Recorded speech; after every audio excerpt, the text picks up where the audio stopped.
Ayaw ng close friend mo sa akin as your new partner. Wow. What would you do or say? Ayoko din sa'yo. Cut off! Hindi ako uupo sa isang table na kayang i-disrespect yung partner ko. Wait lang. Bakit? What partner? Asan yan? Okay. As a love team. Okay. Okay, negative comment na nakuha mo sa mga content na mo na dinibdib mo. Wala siyang pakialam eh. Wala naman akong hindi naman ako ganun ka-active sa social media. So, hindi ka nagbabasa ng comments? Madalang. Nagbabasa po siya, pero kadalasan, inahanap niya, yun ang babash sa kanya para masagot niya. Binabara niya. Pero in a sarcastic way Di naman. ba siya na yung sumagot? Ang tagal kasi na-explain. What is your first impression of me?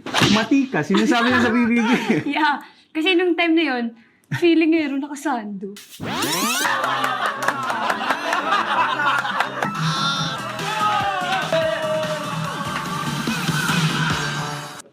Parang kanina. Nakasando siya nun. Tapos, ako magkukwento.